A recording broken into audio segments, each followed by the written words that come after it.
Bharat America रिश्तों को लेकर अचानक सियासी हलचल तेज हो गई है। वजह है अमेरिका के राष्ट्रपति डोनाल्ड ट्रंप और प्रधानमंत्री नरेंद्र मोदी के बीच सोशल मीडिया पर हुई बातचीत। ट्रंप ने ट्वीट किया कि दोनों देशों के बीच व्यापार बाधाओं को दूर करने पर बातचीत चल रही है और वो जल्द ही अपने दोस्त मोदी से मुलाकात करने के लिए उत्सुक है। पीएम मोदी ने भी जवाब देते हुए रिश्तों को और गहरा बनाने की बात कही है। लेकिन दर्शकों, इसी बात पर दिल्ली के पूर्व मुख्यमंत्री और आम आदमी पार्टी के राष्ट्रीय संयोजक अरविंद केजरीवाल ने मोदी सरकार पर बड़ा हमला बोल दिया है। दर्शकों, बता दें कि डोनाल्ड ट्रंप ने सोशल मीडिया पर लिखा, मुझे खुशी है कि भारत और अमेरिका के बीच बातचीत लगातार आगे बढ़ रही है। आने वाले हफ्तों में मैं अपने बहुत अच्छे दोस्त प्रधानमंत्री मोदी से चर्चा करने के लिए उत्सुक हूँ। मुझे पूरा विश्वास है कि हम दोनों देशों के लिए एक शानदार समझौते तक पहुंच जाएंगे। यानी दर्शकों, ट्रंप ने साफ कर दिया है कि वो व्यापार के मोर्चे पर मोदी से एक बड़े निष्कर्ष की उम्मीद कर रहे हैं। तो वही पीएम नरेंद्र मोदी ने भी ट्रंप के ट्वीट का जवाब दिया है। मोदी ने लिखा, भारत और अमेरिका करीबी दोस्त है और स्वाभाविक साझेदार भी। मुझे यकीन है कि हमारी बातचीत से दोनों देशों के बीच साझेदारी और मजबूत होगी। हमारी टीमें इस प्रक्रिया को जल्द पूरा करने में जुटी है। मैं भी राष्ट्रपति ट्रंप से बातचीत के लिए उत्सुक हूँ ताकि भारत और अमेरिका मिलकर अपने लोगों के लिए उज्जवल भविष्य गढ़ सके।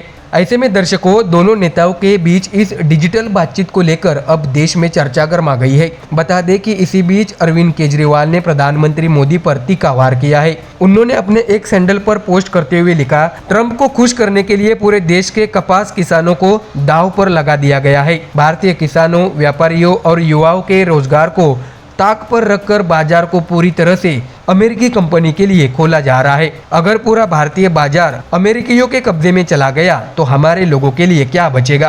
केजरीवाल ने सवाल उठाया कि आखिर ये कैसी बातचीत है जो एक तरफा लग रही है। उन्होंने आगे लिखा, ट्रंप के सामने इस तरह का सरेंडर न केवल हमारी अर्थव्यवस्था को नुकसान पहुंचाएगा बल्कि 140 करोड़ भारतीयों के आत्मसम्मान पर भी चोट करेगा। देश को उम्मीद है कि प्रधानमंत्री कमजोर नहीं पड़ेंगे और भारतीय हितों की रक्षा करेंगे। दर्शकों, जानकारी दे कि असल में भारत और अमेरिका के बीच लंबे समय से व्यापार समझौते पर चर्चा चल रही है। अमेरिका चाहता है कि भारत अपने बाजार में अमेरिकी कंपनियों को ज्यादा जगह दे। वही भारत की मांग है कि अमेरिकी बाजार में भी भारतीय उत्पादकों को आसानी से प्रवेश मिले। अब इसी खींचतान में सबसे ज्यादा प्रभावित हो रहे हैं भारतीय किसान और छोटे व्यापारी। कपास इसका बड़ा उदाहरण है। भारत में कपास किसानों की संख्या लाखों में है और यह कृषि का अहम हिस्सा है। आरोप है कि अगर अमेरिकी कपास और उससे जुड़े उत्पादकों को भारत में आसानी से प्रवेश मिल गया तो भारतीय किसानों की हालत और खराब हो सकती है। यही मुद्दा अब राजनीति का हिस्सा बन गया है। ऐसे में दर्शकों, केजरीवाल का बयान सीधे तौर पर मोदी सरकार की आर्थिक और विदेश नीति पर सवाल उठाता है। उनका कहना है कि सरकार अमेरिकी दबाव में आकर फैसले ले रही है जिससे भारतीय हितों को नुकसान हो सकता है। उन्होंने ये भी जोड़ा कि देश को उम्मीद है कि प्रधानमंत्री जी देश के मान की रक्षा करेंगे। ऐसे में दर्शकों, अब बड़ा सवाल यही है कि क्या वाकई भारत और अमेरिका के बीच होने वाली ये बातचीत भारतीय किसानों और व्यापारियों के लिए मुश्किल खड़ी करेगी या फिर दोनों देशों के बीच ऐसा संतुलन बनेगा जिससे फायदा दोनों का हो। कूटनीतिक हलकों का मानना है कि इस तरह की बातचीत में दोनों पक्ष अपने अपने हितों को बचाने की कोशिश करते हैं, लेकिन राजनीतिक नजरिए से देखें तो विपक्ष को एक और मौका मिल गया है मोदी सरकार पर हमला बोलने का। बता दें कि ट्रंप और मोदी की बातचीत अभी शुरू ही हुई है। आने वाले हफ्तों में साफ हो जाएगा कि इसका असर किसानों और व्यापारियों पर कैसा पड़ता है। लेकिन एक बात तय है, इस पूरे मामले ने राजनीति का माहौल गर्मा दिया है। जहां मोदी इसे भारत अमेरिका साझेदारी की नई उड़ान बता रहे हैं, वही केजरीवाल इसे भारतीय हितों के साथ समझौता कहकर सवाल उठा रहे हैं। ऐसे में अगले कुछ दिनों में जब ये वार्ता आगे बढ़ेगी तब असली तस्वीर सामने आएगी। फिलहाल सोशल मीडिया से शुरू हुई ये बातचीत भारतीय राजनीति में तूफान खड़ा कर चुकी है। तो दर्शकों, इस खबर में फिलहाल इतना ही। देश और दुनिया की बाकी और खबरें जानने के लिए जुड़े रहिए हमारे चैनल MDR न्यूज के साथ। धन्यवाद। नमस्कार दर्शकों, आज की बड़ी खबर जम्मू कश्मीर से, जहां आम आदमी पार्टी के विधायक मेहराज मालिक को जन सुरक्षा अधिनियम PSA के तहत गिरफ्तार कर लिया गया। डोडा से आप विधायक मेहराज मालिक को देर रात हिरासत में लिया गया और उसके बाद उन्हें भद्रवा जिला जेल में शिफ्ट कर दिया गया। पुलिस ने उन पर अधिकारियों के साथ दुर्व्यवहार, युवाओं को भड़काने और राहत कार्यों में बाधा डालने जैसे गंभीर आरोप लगाए हैं। अधिकारियों का कहना है कि इलाके में सार्वजनिक व्यवस्था बनाए रखने के लिए यह कदम जरूरी था। ऐसे में दर्शकों आपको बता दें कि पुलिस ने मेहराज मलिक के खिलाफ 18 एफआईआर और कई जन शिकायतों का हवाला देते हुए ये कार्रवाई की है। पीएसए यानी public safety act Jammu Kashmir का वह प्रशासनिक कानून है जिसके तहत बिना औपचारिक आरोप या सुनवाई के किसी भी व्यक्ति को 2 साल तक हिरासत में रखा जा सकता है। यानी मेहराज मलिक मौजूदा समय में पीएसए के तहत गिरफ्तार होने वाले पहले विधायक बन गए हैं। दर्शकों आपको बता दें कि गिरफ्तारी से ठीक पहले मेहराज मलिक का एक वीडियो उनके फेसबुक अकाउंट पर डाला गया जिसमें वे पुलिस कर्मियों से घिरे दिख रहे हैं। वीडियो में मलिक कहते हैं प्रशासन गुंडागर्दी पर उतर आया है, जैसा चाहेंगे दबाएंगे, इन सब को ये चलने नहीं देंगे, मुझे मेरा काम करने दीजिए, मैं लोगों की मदद कर रहा हूँ, मैं विधायक हूँ, आपको शर्म नहीं आती। इसके बाद वीडियो में देखा जा सकता है कि पुलिस उन्हें जबरन गाड़ी में बिठाती है और हिरासत में ले जाती है। ऐसे में दर्शकों आप सांसद संजय सिंह ने मेहराज मलिक की गिरफ्तारी की कड़ी निंदा की है। उनका कहना है कि मलिक अपने क्षेत्र के लिए अस्पताल की मांग कर रहे थे लेकिन जम्मू कश्मीर पुलिस ने उन्हें गिरफ्तार कर लिया। यह शासन की तानाशाही है। मलिक संघर्षशील नेता है, वे ऐसी कायराना कार्रवाई से डरने वाले नहीं है। बता दें कि मेहराज मलिक जम्मू कश्मीर में आम आदमी पार्टी के एकलौते विधायक हैं। 2024 के विधानसभा चुनाव में उन्होंने 23,228 वोट पाकर बीजेपी उम्मीदवार गजय सिंह राणा को हराया था जिन्हें 18,690 वोट मिले थे। तो वही नेशनल कॉन्फ्रेंस के उम्मीदवार खालिद नजीब को उस चुनाव में 13,334 वोट मिले थे। तो वही इससे पहले दिसंबर 2020 में मेहराज मलिक ने डोडा जिले के कहारा निर्वाचन क्षेत्र से जिला विकास परिषद चुनाव जीता था। विधानसभा चुनाव जीतने के बाद उन्होंने उस पद से इस्तीफा दे दिया। ऐसे में अब सवाल उठ रहा है कि क्या मेहराज मलिक के खिलाफ की गई यह कार्रवाई वास्तव में कानून व्यवस्था बनाए रखने की जरूरत थी या फिर राजनीतिक दबाव का परिणाम। आम आदमी पार्टी इसे लोकतांत्रिक आवाज को दबाने की कोशिश बता रही है, जबकि प्रशासन का कहना है कि कई शिकायतों और एफआईआर के बाद ही यह कार्रवाई जरूरी हुई। बता दें कि जन सुरक्षा अधिनियम पीएसए को लेकर अक्सर विवाद होता रहा है क्योंकि यह कानून बिना मुकदमा चलाए लंबे समय तक हिरासत की अनुमति देता है। मानवाधिकार संगठनों ने कई बार इस पर सवाल उठाए हैं। मेहराज मलिक का मामला अब इस बहस को एक बार फिर जिंदा कर सकता है कि क्या जनप्रतिनिधियों पर भी इस तरह का कठोर कानून लगाया जाना उचित है। दर्शकों फिलहाल मेहराज मलिक भद्रवाह जेल में है। आगे अदालत में चुनौती दी जा सकती है और राजनीतिक गलियारों में यह मुद्दा गर्म होने की संभावना है। ऐसे में जम्मू कश्मीर की राजनीति में यह घटना बड़ा मोड़ साबित हो सकती है क्योंकि यह न केवल आपकी मौजूदगी को सुर्खियों में ला रही है बल्कि केंद्र शासित प्रदेश में लोकतांत्रिक प्रक्रियाओं पर भी सवाल उठा रही है। आप क्या सोचते हैं, क्या मेहराज मलिक की गिरफ्तारी जरूरी थी या फिर यह विपक्ष की आवाज को दबाने की कोशिश? हमें कमेंट्स में बताइए। और देश और दुनिया की और बाकी खबरें जानने के लिए आप बने रहिए हमारे चैनल MDR न्यूज़ के साथ। दर्शकों आज की बड़ी खबर जम्मू कश्मीर से, जहां अस्पताल की मांग उठाने पर आम आदमी पार्टी के विधायक मेहराज मलिक को पुलिस ने हिरासत में लिया है। इस कार्रवाई पर पार्टी ने केंद्र सरकार और जम्मू कश्मीर प्रशासन को कटघरे में खड़ा किया है। ऐसे में दर्शकों सबसे पहले आपको पूरा घटनाक्रम समझाते हैं। बता दें कि मेहराज मलिक जो आम आदमी पार्टी से विधायक है, अपने विधानसभा क्षेत्र में लंबे समय से स्वास्थ्य सुविधाओं की कमी का मुद्दा उठा रहे थे। उनका कहना है कि क्षेत्र की जनता को बुनियादी चिकित्सा सुविधाएं भी नसीब नहीं है और कई बार उन्होंने प्रशासन से अस्पताल स्थापित करने की मांग की। इसी मुद्दे को लेकर वे हाल ही में एक सार्वजनिक सभा और ज्ञापन अभियान चला रहे थे।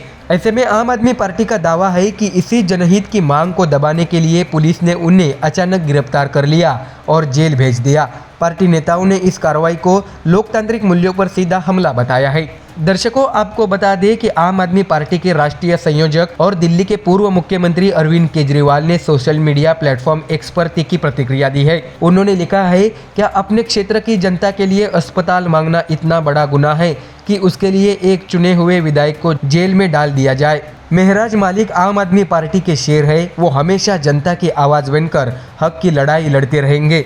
जेल, धमकियां और साजिशें ये सब आपके किसी सिपाही को कभी नहीं डरा सकती। तो वही केजरीवाल के इस बयान के बाद पार्टी की अन्य वरिष्ठ आवाजें भी मुकर हो गई। पूर्व उप मुख्यमंत्री मनीष सिसोदिया ने इसे तानाशाही बताते हुए कहा है कि तानाशाहों की पुलिस ने जम्मू कश्मीर में आप विधायक मेहराज मलिक को अस्पताल की मांग उठाने पर गिरफ्तार कर लिया। सत्ता की भूख में डूबी मोदी शाह सरकार की यह खुली तानाशाही है। जब जनता के हक की आवाज उठाने वालों को खतरा समझा जाने लगे तो समझिए लोकतंत्र खतरे में है। इतिहास गवाह है, जब जब तानाशाही बढ़ती है तब तब इनकलाब और बुलंद होता है। तो वही दर्शकों, राज्यसभा सांसद और आपके वरिष्ठ नेता संजय सिंह ने भी मोर्चा संभालते हुए ट्वीट किया है। उन्होंने लिखा है कि मेहराज मालिक संघर्षशील नेता है, अपने क्षेत्र की जनता के लिए अस्पताल की मांग कर रहे थे, लेकिन जम्मू कश्मीर पुलिस ने उन्हें गिरफ्तार कर लिया। यह शासन की तानाशाही है और हम ऐसी कायराना कार्रवाई से डरने वाले नहीं। बता दें कि आम आदमी पार्टी का कहना है कि यह मामला सिर्फ एक विधायक की गिरफ्तारी का नहीं, बल्कि जनता की आवाज को दबाने की कोशिश का प्रतीक है। पार्टी नेतृत्व का आरोप है कि केंद्र शासित प्रदेश जम्मू कश्मीर में जनप्रतिनिधियों को विकास संबंधी मांग उठाने से रोका जा रहा है। ऐसे में अब बड़ा सवाल है, क्या यह कार्रवाई कानून व्यवस्था के मद्देनजर हुई या फिर जनप्रतिनिधियों की लोकतांत्रिक आवाज पर अंकुश लगाने की कोशिश है। पुलिस प्रशासन की ओर से अब तक आधिकारिक बयान सामने नहीं आया है, लेकिन राजनीतिक हलकों में बहस तेज हो गई है। विशेषज्ञों का कहना है कि किसी भी लोकतंत्र में चुने हुए प्रतिनिधि को अपने क्षेत्र की समस्याएं उठाने का पूरा अधिकार है। अगर यह अधिकार छीना जाता है तो जनता के विश्वास पर चोट लगती है। वही समर्थक पक्ष का तर्क होता है कि प्रशासनिक प्रक्रियाओं और कानून व्यवस्था बनाए रखने के लिए कभी कभी सख्त कदम उठाने पड़ते हैं, लेकिन इस कार्रवाई का औचित्य क्या है, यह स्पष्ट जवाब प्रशासन को ही देना होगा। ऐसे में दर्शकों, आम आदमी पार्टी ने साफ कर दिया है कि वह इस मुद्दे को सड़क से लेकर सदन तक उठाएगी। पार्टी का कहना है कि स्वास्थ्य सेवाएं मूलभूत अधिकार है और इसके लिए आवाज उठाना अपराध नहीं हो सकता। वही केंद्र सरकार समर्थक हलकों का कहना है कि वास्तविक तथ्य सामने आने के बाद ही निष्कर्ष पर पहुंचना चाहिए। ऐसे में कुल मिलाकर मेहराज मालिक की गिरफ्तारी ने जम्मू कश्मीर की सियासत में हलचल मचा दी है। आने वाले दिनों में यह मुद्दा सिर्फ राज्य नहीं बल्कि राष्ट्रीय राजनीति में भी गर्मा सकता है। फिलहाल आम आदमी पार्टी मेहराज मालिक के समर्थन में खुलकर उतर आई है और उसे जनता का व्यापक समर्थन मिलने की उम्मीद जता रही है। ऐसे में दर्शकों, देखना ये होगा कि प्रशासन इस विवाद पर क्या रुख अपनाता है। क्या कोई सफाई आती है या फिर यह मामला और तूल पकड़ता है? आपका क्या कहना है? क्या एक विधायक का अपने क्षेत्र के लिए अस्पताल मांगना अपराध माना जाना चाहिए? अपनी राय हमें कमेंट सेक्शन में जरूर बताइए। तो दर्शकों, यही थी आज की बड़ी खबर। जुड़े रहिए MDR न्यूज के साथ, हम लाते रहेंगे आपके लिए बड़ी बड़ी खबरें सबसे पहले। भारत को उसका 15वां उपराष्ट्रपति मिल चुका है। एनडीए के उम्मीदवार CP राधाकृष्णन ने बाजी मारी और विपक्षी इंडिया गठबंधन के उम्मीदवार B सुदर्शन रेड्डी को हार का सामना करना पड़ा। परिणाम कुछ यूं रहे, राधाकृष्णन को मिले 452 वोट, जबकि सुदर्शन रेड्डी को हासिल हुए 300 वोट। अब जरा यह कहानी दिलचस्प हो जाती है, क्योंकि आंकड़ों के इस खेल में क्रॉस वोटिंग का मामला गर्मा गया है। कौन विपक्ष से टूटकर एनडीए की ओर चला गया, यह रहस्य अब सियासी गलियारों में सबसे चर्चित सवाल बन चुका है। ऐसे में दर्शकों, इस पूरे मसले पर उद्धव ठाकरे गुट के तेज तर्रार सांसद संजय राउत ने मोर्चा संभाला। जब उनसे पूछा गया कि विपक्ष के कुछ नेताओं ने वाकई क्रॉस वोटिंग की है या नहीं, तो उनका जवाब साफ था। क्रॉस वोटिंग की बात कौन फैला रहा है? यह एनडीए के लोग कह रहे हैं। हमें हमारे सभी वोट मिले हैं, विपक्ष का आंकड़ा जितना होना चाहिए था उतना हमारे पास पहुंचा है। राउत ने आगे खुलासा किया कि शुरू में विपक्ष के पास करीब 314 से 315 वोट का अनुमान था। नतीजे में 300 वोट सीधे सुदर्शन रेड्डी को मिले, जबकि 14-15 वोट अवैध घोषित कर दिए गए। उनका दावा है कि उन सभी मतों पर विपक्षी उम्मीदवार को ही वोट दिया गया था, लेकिन किसी कारणवश उन्हें रद्द कर दिया गया। दर्शकों, राउत के लहजे में नाराजगी साफ झलक रही थी। उन्होंने कहा, किस वजह से उन मतों को अवैध ठहराया गया यह हमें भी नहीं बताया गया, लेकिन इतना तय है कि विपक्ष ने गद्दारी नहीं की, गड़बड़ी कहीं और हुई है। तो वही बता दें कि संजय राउत ने सिर्फ आंकड़ों की गुत्थी पर ही नहीं बल्कि उन दलों पर भी हमला बोला जिन्होंने इस चुनाव में वॉकआउट किया। सबसे पहले उन्होंने शिरोमणि अकाली दल पर निशाना साधा। वे बोले कि ये वही अकाली दल है जो हर बार संसद में बीजेपी के साथ खड़ा नजर आता है, लेकिन जब मतदान का असली वक्त आया तब इन्होंने वोट ही नहीं डाला। यह बात अपने आप में बहुत बड़ी है। इतना ही नहीं, राउत ने केसीआर की पार्टी यानी भारत राष्ट्र समिति पर भी तंज कसा। उन्होंने कहा है कि ये लोग भी हर बार चर्चा और हर बिल पर बीजेपी के साथ खड़े दिखाई देते हैं, लेकिन उपराष्ट्रपति चुनाव में इन्होंने दूरी बना ली। यह संकेत बड़ा है और इसे समझना होगा। दर्शकों, याद दिला दे कि उपराष्ट्रपति चुनाव से पहले संजय राउत लगातार विपक्षी खेमे में ऊर्जा भरते हुए नजर आ रहे थे। उन्होंने सांसदों से अपील की थी कि वोट डालते समय सिर्फ पार्टी लाइन न देखें बल्कि अपनी अंतरात्मा की आवाज सुने। राउत ने यह भी कहा था कि बीजेपी के पास स्पष्ट बहुमत नहीं है। उपराष्ट्रपति संवैधानिक पद है, यहाँ मतदान देश और संविधान बचाने के लिए होना चाहिए। सांसदों को राष्ट्र की आत्मा और अपनी अंतरात्मा की आवाज सुनकर ही मतदान करना चाहिए। अब सवाल उठता है कि इस चुनावी नतीजे से असल में संकेत क्या मिला। बता दें कि पहला संकेत ये है कि एनडीए की ताकत एक बार फिर सामने आ गई है, तो वही दूसरा संकेत मिला कि विपक्षी खेमे में चाहे कोई गद्दारी न हुई हो, लेकिन अवैध मतों की गुत्थी ने उनके आत्मविश्वास पर चोट जरूर लगा दी है। और तीसरा सवाल ये उठता है कि अकाली दल और केसीआर जैसे दलों का अलग हटना इस बात का इशारा है कि सियासी समीकरण आने वाले वक्त में और जटिल हो सकते हैं। संजय राउत ने जिस अंदाज में बयान दिया उससे यह साफ झलकता है कि विपक्ष अपनी हार की असली वजह एनडीए की ताकत या क्रॉस वोटिंग में नहीं, बल्कि प्रक्रिया की खामियों और छोटे दलों की चालों में ढूंढ रहा है। ऐसे में कुल मिलाकर ये उपराष्ट्रपति चुनाव सिर्फ एक संवैधानिक पद का चयन नहीं था, बल्कि सत्ता और विपक्ष की ताकत का भी इम्तिहान था। क्योंकि एनडीए को मिला मजबूत जनादेश, तो विपक्ष ने खुद को एकजुट दिखाने की कोशिश की, लेकिन अवैध मतों और कुछ दलों की दूरी ने तस्वीर धुंधली कर दी। और अंत में संजय राउत ने अपने बयान में यह संदेश देने की कोशिश की कि विपक्ष हार मानने वाला नहीं है। जैसा कि राजनीति में अक्सर होता है, जीत और हार दोनों से ज्यादा मायने रखता है कहानी ढूंढना। एनडीए जीत की कहानी सुना रहा है, तो विपक्ष हार के बावजूद यह कहानी कह रहा है कि उसके वोट टूटे नहीं बल्कि रोके गए। तो दर्शकों, इस खबर में फिलहाल इतना ही। देश और दुनिया की बाकी और खबरें जानने के लिए जुड़े रहिए हमारे चैनल MDR न्यूज के साथ। धन्यवाद। दिल्ली की सियासत इन दिनों उपराष्ट्रपति चुनाव के नतीजों को लेकर गर्म है। आधिकारिक आंकड़े सामने आने के बाद विपक्षी इंडिया गठबंधन को जहां करारा झटका लगा है, वहीं सत्ता पक्ष एनडीए इसे अपनी एकजुटता और विश्वास की जीत बता रहा है। दर्शकों, आपको जानकारी दे कि इस चुनाव में 781 सांसदों को वोट देने का अधिकार था। इनमें से 767 सांसदों ने मतदान किया। नतीजे आए तो एनडीए उम्मीदवार सीपी राधाकृष्णन को 452 वोट मिले, जबकि इंडिया गठबंधन के उम्मीदवार बी सुदर्शन रेड्डी के खाते में 300 वोट आए। चुनाव आयोग ने बताया कि 15 वोट अवैध घोषित कर दिए गए। ऐसे में दर्शकों, अगर विपक्ष की ओर देखें तो उनकी तरफ से दावा था कि कम से कम 320 सांसद उनके साथ खड़े हैं, लेकिन वास्तविकता में केवल 300 वोट ही मिले, यानी लगभग 20 वोटों की कमी ने पूरे माहौल को बदल दिया। दरअसल राधाकृष्णन की जीत के बाद बीजेपी और उसके सहयोगी दल बेहद उत्साहित नजर आए। बीजेपी सांसद संजय जायसवाल ने तो यहां तक कह दिया कि करीब 40 विपक्षी सांसदों ने अपनी अंतरात्मा की आवाज सुनी और एनडीए उम्मीदवार को समर्थन दिया। ऐसे में यह बयान साफ संकेत देता है कि सत्ता पक्ष विपक्ष की टूट और भीतरघात को बड़े पैमाने पर उछालना चाहता है। तो वही महाराष्ट्र की राजनीति में यह नतीजा नए विवादों को जन्म दे रहा है। उप मुख्यमंत्री एकनाथ शिंदे की शिवसेना का कहना है कि उद्धव ठाकरे के सांसदों ने ही एनडीए के पक्ष में मतदान किया। पार्टी के नेता संजय निरुपम ने दावा किया कि 5 सांसद हमारे संपर्क में थे और उन्होंने एनडीए उम्मीदवार को वोट दिया।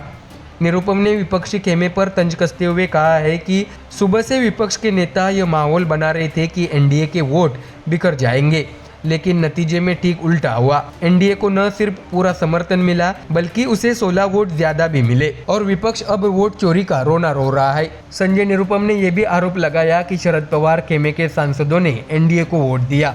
हालांकि उन्होंने यह स्पष्ट नहीं किया कि कितने सांसदों ने एनडीए के पक्ष में मतदान किया, लेकिन उनका इशारा साफ था, विपक्ष के भीतर एक बड़ी दरार है। तो वही इधर उद्धव ठाकरे के नेता और सांसद संजय राउत ने इन आरोपों को पूरी तरह नकार दिया। राउत का कहना है कि हमारे पास जितने सांसद थे उतने ही वोट हमें मिले हैं। हमारा आंकड़ा 315 का था और हमें पूरे 315 वोट मिले। हाँ, 15 वोट रिजेक्ट हुए हैं, लेकिन किस वजह से हुए ये हमें नहीं पता। तो वही राउत ने सवाल उठाया कि जब 15 वोट अवैध घोषित किए गए हैं तो सत्ता पक्ष इसे विपक्ष के खिलाफ प्रचारित क्यों कर रहा है। नतीजों ने विपक्षी एनडीए गठबंधन की रणनीति पर कई गंभीर सवाल खड़े कर दिए हैं। विपक्ष पहले से ही यह दावा कर रहा था कि उसका गठबंधन मजबूत है और कम से कम 320 सांसद उसके साथ खड़े हैं, लेकिन जब नतीजे आए तो 20 वोटों की कमी ने उसकी पोल खोल दी। इस कमी की वजह चाहे तकनीकी त्रुटि हो, क्रॉस वोटिंग हो या फिर जानबूझकर वोट खराब करना, लेकिन इसका राजनीतिक नुकसान विपक्ष को साफ झेलना पड़ रहा है। ऐसे में इस पूरे घटनाक्रम से एक बात साफ झलकती है कि एनडीए न केवल अपनी संख्या बल्कि मजबूती दिखाने में सफल रहा, बल्कि विपक्षी खेमे में मौजूद दरारों को भी सार्वजनिक करने का मौका उसे मिल गया है। वाईएसआर कांग्रेस पार्टी ने खुले तौर पर एनडीए को समर्थन दिया। इसके अलावा कई सांसदों के क्रॉस वोटिंग की खबरें एनडीए के लिए बोनस साबित हुई। ऐसे में दर्शकों, उपराष्ट्रपति चुनाव के नतीजे यह संदेश दे रहे हैं कि संसद में विपक्ष की एकजुटता उतनी मजबूत नहीं है जितना वह दावा करता है। इंडिया गठबंधन के सामने अब सबसे बड़ी चुनौती अपने ही घर को संभालने की है। दूसरी तरफ एनडीए यह प्रचारित करने में कोई कसर नहीं छोड़ रहा है कि विपक्षी सांसद भी अंतरात्मा की आवाज़ पर उसके साथ खड़े हो रहे हैं। ऐसे में यह चुनाव भले ही सिर्फ उपराष्ट्रपति पद के लिए था, लेकिन इसके नतीजे का असर 2029 के लोकसभा चुनाव पर देखने को मिल सकता है, क्योंकि संसद की गिनती का खेल हमेशा आने वाले बड़े चुनाव का संकेतक माना जाता है। तो दर्शकों, खबर में फिलहाल इतना ही। देश और दुनिया की और बाकी खबरें जानने के लिए जुड़े रहिए हमारे चैनल MDR न्यूज के साथ। नमस्कार दर्शकों, स्वागत करता हूँ आपका विशेष बुलेटिन में। महाराष्ट्र की सियासत में एक और नया मोड़। विधान परिषद में विपक्ष के नेता का पद पिछले महीने से खाली पड़ा है और अब कांग्रेस ने इस मुद्दे पर दबाव बढ़ा दिया है। ऐसे में दर्शकों, विपक्ष के नेता का पद अब तक क्यों खाली है? कांग्रेस ने सभापति राम शिंदे से गुहार लगाई तो वही उद्धव ठाकरे गुट के लिए मुश्किलें बढ़ रही है और MUA में नया समीकरण देखने मिल रहा है। तो दर्शकों, आइए विस्तार से समझते हैं पूरी खबर। दर्शकों, आपको जानकारी दे कि महाराष्ट्र विधान परिषद यानी राज्य का उच्च सदन, कुल 78 सीटों वाला यह सदन राज्य की राजनीति में अहम भूमिका निभाता है। लेकिन पिछले महीने से यहाँ विपक्ष के नेता की कुर्सी खाली है। शिवसेना UBT के अंबादास दानवे का कार्यकाल अगस्त में खत्म हो गया और तब से यह पद भरने को लेकर खींचतान जारी है। ऐसे में अब कांग्रेस ने यह साफ कर दिया है कि विपक्ष के नेता की गैर मौजूदगी से विधायी कामकाज प्रभावित हो रहा है और इस खाली पद को तुरंत भरा जाना चाहिए। ऐसे में सोमवार 8 सितंबर को कांग्रेस विधायक दल के नेता विजय वडेट्टीवार और वरिष्ठ नेता बालासाहेब थोरात ने विधान परिषद के सभापति राम शिंदे से मुलाकात की। उन्होंने औपचारिक रूप से आग्रह किया कि उच्च सदन में विपक्ष के नेता की नियुक्ति पर तत्काल फैसला लिया जाए। तो वही मीडिया से बात करते हुए बालासाहेब थोरात ने यह भी कहा है कि कांग्रेस पहले ही विपक्ष के नेता पद के लिए दावा पेश कर चुकी है। हमने सभापति को पत्र दिया है और उनसे निर्णय में तेजी लाने का अनुरोध किया है। विपक्ष के नेता का अभाव विधान परिषद की कार्यवाही पर असर डाल रहा है। ऐसे में दर्शकों, यह बयान साफ संकेत देता है कि कांग्रेस इस पद को लेकर गंभीर है और अब महाविकास आघाड़ी यानी MUA के भीतर अपने सहयोगियों के साथ रणनीति तेज कर चुकी है। बता दें कि महाराष्ट्र की राजनीति में महाविकास आघाड़ी यानी कांग्रेस, शिवसेना UBT और NCP शरद पवार गुट का गठबंधन है। इस गठबंधन के भीतर ही अब पद को लेकर नए समीकरण बनते दिख रहे हैं। देखा जाए तो कांग्रेस के पास विधान परिषद में 7 MLC है, तो वही शिवसेना UBT के पास 6 MLC, तो दूसरी ओर NCP शरद पवार गुट के पास 3 MLC है। ऐसे में कांग्रेस का तर्क साफ है, संख्या बल में वह अपने सहयोगियों से आगे है, इसलिए विपक्ष के नेता का पद उन्हें मिलना चाहिए। दर्शकों, आपको जानकारी दे कि सदन में फिलहाल स्थिति इस प्रकार है कि बीजेपी 22 सदस्य, एकनाथ शिंदे गुट 7 सदस्य, अजित पवार गुट 8 सदस्य, कांग्रेस पार्टी के 7 सदस्य, शिवसेना UBT के 6, NCP शरद पवार गुट के 3, निर्दलीय 3 सदस्य और 22 सीटें खाली है। ऐसे में इस समीकरण में सत्ता पक्ष की ताकत स्पष्ट दिखती है, लेकिन विपक्षी दलों के लिए प्रभावी नेता की मौजूदगी बेहद जरूरी है ताकि वे सरकार को घेर सके। तो वही आपके जानकारी के लिए बता दें कि अब तक शिवसेना UBT इस पद पर काबिज थी। अंबादास दानवे के कार्यकाल समाप्त होने के बाद स्वाभाविक रूप से इस कुर्सी को लेकर शिवसेना UBT का दावा था, लेकिन कांग्रेस ने अब सीधे कदम बढ़ाकर संकेत दिया है कि उसे विपक्ष के नेता का पद चाहिए। इससे उद्धव ठाकरे की मुश्किलें बढ़ सकती है, क्योंकि MUA के भीतर शक्ति संतुलन की नई बहस छिड़ गई है। बता दें कि कांग्रेस का दबाव बढ़ने के बाद अब गेंद सभापति राम शिंदे के पाले में है। वे किस दल को विपक्ष का नेता घोषित करते हैं, इस पर MUA के भीतर भविष्य की राजनीति काफी हद तक निर्भर करेगी। ऐसे में विशेषज्ञ मानते हैं कि अगर कांग्रेस को यह पद मिलता है तो MUA में उसका कद बढ़ेगा। वही शिवसेना UBT को यह संदेश जाएगा कि कांग्रेस अब सिर्फ सहयोगी नहीं बल्कि नेतृत्वकारी भूमिका भी चाहती है। दर्शकों, बता दें कि महाराष्ट्र विधान परिषद में विपक्ष के नेता का पद सिर्फ एक औपचारिकता नहीं बल्कि विपक्ष की आवाज का प्रतिनिधित्व करता है। कांग्रेस की सक्रियता और शिवसेना UBT की पूर्व दावेदारी दोनों मिलकर MUA के भीतर नए राजनीतिक समीकरण गढ़ सकती है। अब सभी की निगाहें सभापति राम शिंदे के फैसले पर है कि कौन बनेगा विधान परिषद में विपक्ष का अगला नेता। दर्शकों, फिलहाल के लिए इतना ही। आप देखते रहिए MDR न्यूज। देश का दूसरा सबसे बड़ा संवैधानिक पद उपराष्ट्रपति, उसके लिए मंगलवार 9 सितंबर को होने वाला चुनाव अब पूरे रंग में है और जैसे जैसे मतदान का समय करीब आ रहा है दिल्ली से लेकर मुंबई तक सियासी पारा चढ़ता नजर आ रहा है। बता दें कि महाराष्ट्र की राजनीति में भी हलचल तेज हो चुकी है। उद्धव ठाकरे गुट के वरिष्ठ नेता और राज्यसभा सांसद संजय राउत का दावा है कि बीजेपी के पास बहुमत नहीं है। उधर मुख्यमंत्री एकनाथ शिंदे के बेटे और शिवसेना संसदीय दल के नेता श्रीकांत शिंदे इसे सिरे से खारिज कर रहे हैं। उनका कहना है कि ये सब बेकार की बातें हैं। एनडीए के पास जितने आंकड़े चाहिए उससे ज्यादा वोट कल देखने को मिलेंगे। तो दर्शकों, आइए सबसे पहले संजय राउत का बयान सुनते हैं। बता दें कि संजय राउत कहते हैं कि बीजेपी के पास बहुमत नहीं है।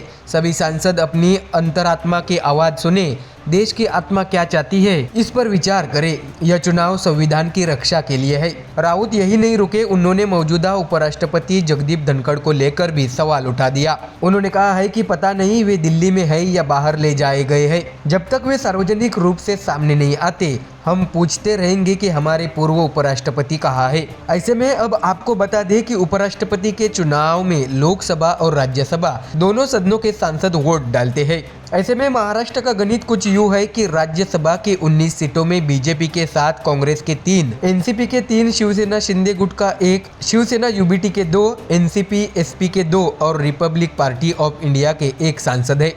तो वही लोकसभा की 48 सीटों में बीजेपी के 9, शिवसेना के 7, कांग्रेस के 13, एनसीपी एसपी के 8, शिवसेना यूबीटी के 9, एनसीपी के 1 और 1 निर्दलीय सांसद है।